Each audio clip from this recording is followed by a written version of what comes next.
நம்ம உடம்புல ரத்த அழுத்தம் இருக்குதே, அது நல்லதா கெடுதலா?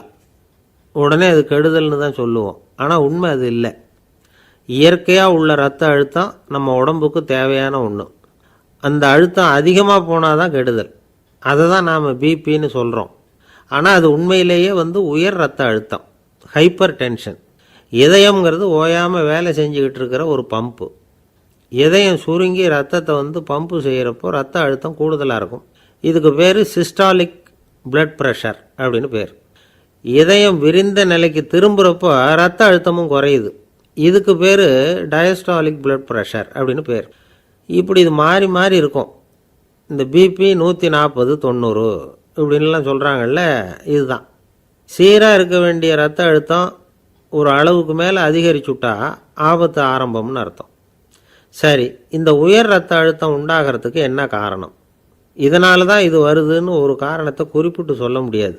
ஆனால் வம்சாவளி காரணம், ரொம்ப டென்ஷனான சூழ்நிலையில் வேலை செய்கிறது, உடம்பு குண்டாக இருக்கிறது, இதெல்லாம் இந்த ஹை பிபிக்கு துணை செய்யுது. அப்படி தான் எடுத்துக்க வேண்டியிருக்குது. இது கிருமியினால் ஏற்படுற வியாதி இல்லை, உடம்பில் ஏற்படுற ஒரு பழுது, அவ்வளவுதான். இப்போ 40 வயசுக்கு மேலே தான் பொதுவாக இது பாதிக்கும். அதெல்லாம் சரி, ஒருத்தருக்கு உயர் ரத்த அழுத்தம் இருக்குது, அதை கட்டுப்படுத்துறதுக்கு வழி ஏதாவது உண்டா அப்படின்னா உண்டு. மருந்து கொடுத்தும் சரி பண்ணலாம். மருந்து இல்லாத சிகிச்சை முறைகளும் இருக்குது. இப்போ மருந்து சாப்பிட்றதுன்னா டாக்டர்கிட்ட போயிடலாம். அதுக்கு இப்போ சுமாராக 30 விதமான மருந்துகள் இருக்குதான். மருந்தோட உடல் கட்டுப்பாடும் மனக்கட்டுப்பாடும் சேர்ந்ததுன்னா ரொம்ப விசேஷம். அது இருக்கட்டும், மருந்து இல்லாமல் நாம் செய்ய வேண்டியது என்ன, அதை தெரிஞ்சுக்குவோம். முதல்ல சீரான உடற்பயிற்சி, வாக்கிங் ரொம்ப நல்லது. மனசை அமைதிப்படுத்துறதுக்கு யோகாசனம், ஆழ்நிலை தியானம், இது மாதிரியான பயிற்சிகள் நல்லது. ஒரு காலத்தில் யோகாசனம் பண்ணுங்க, தியானம் பண்ணுங்கன்னு சொன்னால் ஒரு மாதிரியாக பார்த்தாங்க. இப்போ மருத்துவ நிபுணர்களே அதெல்லாம் ரொம்ப அவசியம்தான் அப்படின்னு சொல்கிறாங்க. இன்னொரு அதிசய சிகிச்சை முறை இப்போ வழக்கத்துக்கு வந்திருக்குது. பயோ ஃபீட்பேக் அப்படின்னு பேர். மூளையின் அழுத்த அலைகளை பதிவு பண்ணி அதை மறுபடியும் உடம்புக்குள்ளே செலுத்தி இந்த இரத்த அழுத்தத்தை சீராக்கி போடுறாங்க. சில பேருக்கு இந்த ஹை பிபி பார்டர் லைனில் இருக்கும். அவங்களுக்கெல்லாம் மருந்துகள் அவசியம் இல்லை. வாழ்க்கை முறையில் சில மாற்றங்களை பண்ணிக்கிட்டாவே போதும். பிஹேவியரல் மாடிஃபிகேஷன்ஸ்னு சொல்கிறாங்க. அது எப்படின்னா, பரபரப்பான வாழ்க்கை முறையை தவிர்க்கணும். புகைப்பிடிக்கிற பழக்கம், மது அருந்தும் பழக்கம், இதெல்லாம் இருந்தால் விட்டுடணும். சாப்பாட்டில் உப்பை குறைக்கணும். கொழுப்பு சத்து ஆகாரங்களை குறைச்சிக்கணும். முடிஞ்சால் விட்டுடலாம்.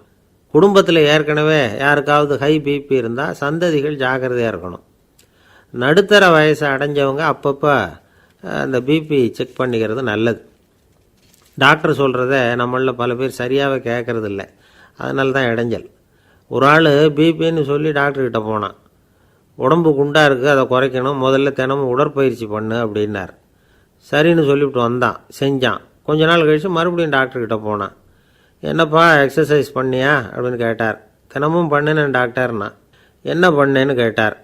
முன்னெல்லாம் சிகரெட்டை கடையில் வாங்குவேன், இப்போ நான் அப்படி வாங்குறத விட்டுட்டேன். தினமும் நானே என் கையாலேயே உருட்டி தயார் பண்ணுறேன் டாக்டர். இது ஒரு எக்ஸசைஸ் தானே அப்படின்னு நானும். மறக்காம சர்ப்ரைஸ் பண்ணுங்க. தேங்க்யூ.